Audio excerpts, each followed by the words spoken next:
We looked carefully at the human ambassador as he sat down. The man looked old. He looked experienced. A pale face with gray hair all over the underside of his face. The uniform, the atmosphere, the attitude. It spoke nothing of command or his status. His aura projected irritation and boredom more than anything else. He pulled up his seat and pressed a button, starting up our tactical overlay on the battlefield. I waited for him to read the data we had and looked out the window. Yagarin IV, an ocean planet. The only known planet to have the precious resource Taxanite in overt abundance. An ocean world, a world saturated in tiny archipelagos surrounded by miles-deep oceans. Of course, owing to the planet-wide storms that occur every hour, you can't see the strange green tint of the planet's oceanic surface. I could see flashes of lightning streaking across the clouds, bolts of scorching white light flashing from behind the blanket of thick black clouds. A unique world. A world the galaxy has been fighting over for generations, all because of this one single resource. Taxanite. Humanity were newcomers to the galactic stage, and to even see a human outside of the bounds of the Terran Union was something truly unique.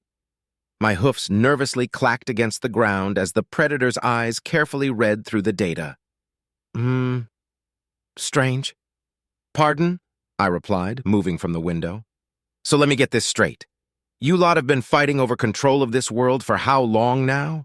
He asked, one of the furry tufts above his eyes raised. 25 generations.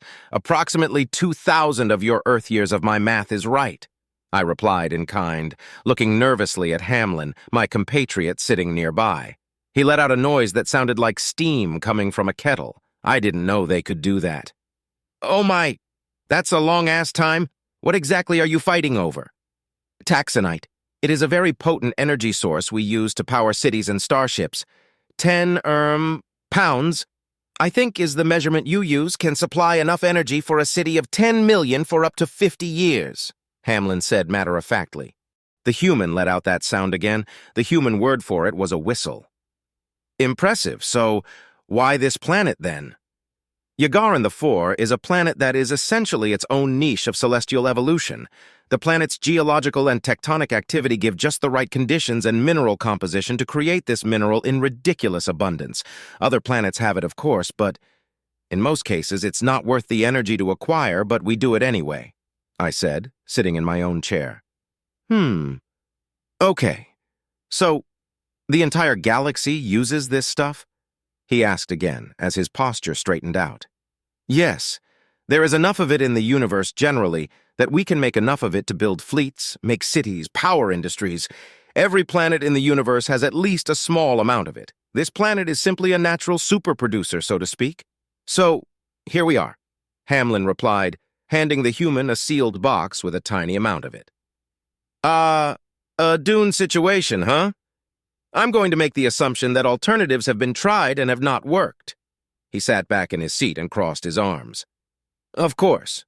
Everything.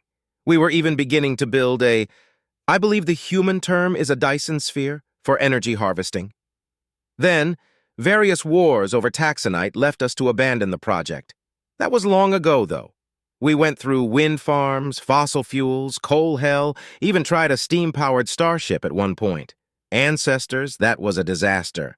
However, as it turns out, Taxanite is still the best option, I said with a hint of sorrow. Best power source in the galaxy bar none, best input-to-output ratio in the right reactors.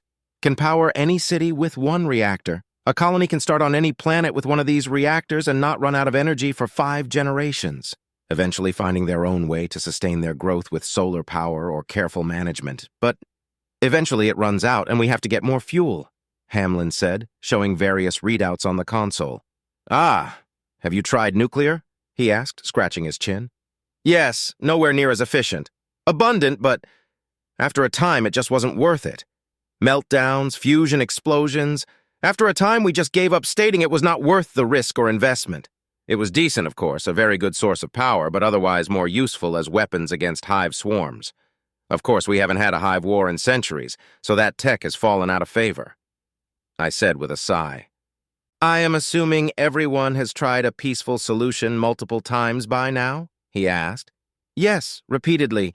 Due to the way the planet works, we can't define territory lines very well since the tax wells move according to tectonic activity. Some areas can be barren of taxanite for months on end, while others can overflow with it. This causes territorial disputes. After a lot of bloodshed, we came up with a solution, I replied. Let me guess.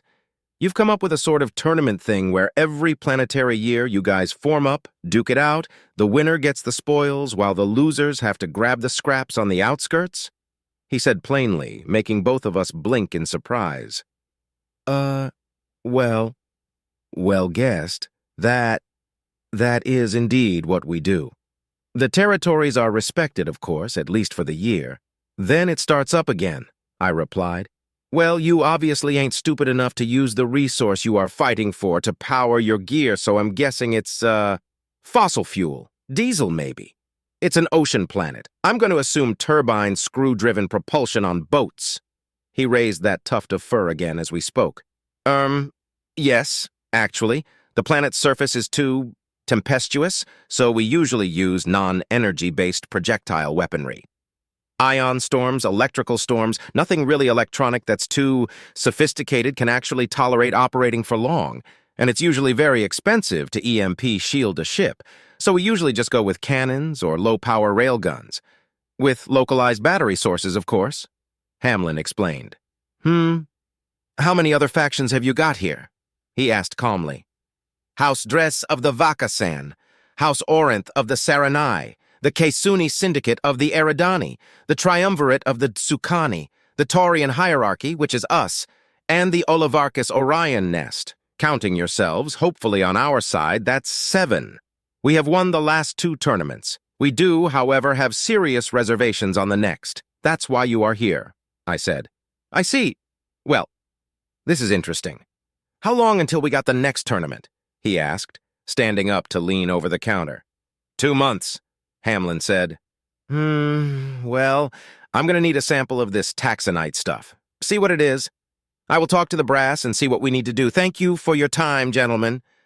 He said, gave us a bow, and walked out to his shuttle, taking the small sample with him. Do you think this will work? I asked Hamlin. No, but do we have a choice? Reserves are dangerously low, he said, reminding me of that fact by showing me his meticulously made charts. Please don't. I knew the Council was making a mistake. 1 planet a year. 1! What the hell were they thinking when they commanded 10 new colonies? Hamlin and I both sat quiet for a bit as we continued to check readouts. It had been a month since the human visited us at the station. A month of essentially silence. I sat quietly behind my desk, my despair essentially overcoming me. To such an extent I couldn't hear the station master calling me. My Lord Varus! He loudly bellowed. Oh, damn it! Yes, Tsukhan, I replied, snapping out of my stupor. The human ambassador is here to see you. Send him in. I hope it's good news. I sighed and waited for my door to open. The human ambassador seemed cheery as he walked in the door. He had with him one of our master engineers, also with a huge grin on his face. Master Matthias. Good news, I hope? Oh, the best news we could have hoped for, Lord Varus. The absolute best. He smiled happily at me as the human ambassador presented me with a document. I read it in front of them. You cannot be serious. Is this for real? As real as it gets. Yes, it is damn serious. Witnessed it with my own 2 eyes, Matthias said, still with that smirk. So here's how it is. The unnatural beings of unholy insanity, more commonly known as the human engineer, have come up with a few interesting ideas about this Taxanite stuff. Quite an interesting material as it turns out, but, in terms of energy production, it ranks about 5th. It's definitely fascinating, but there is better and far cheaper. So we've decided to come up with a deal for you, the human ambassador said as he handed me a document. It had the Emperor's signature on it already. That was interesting.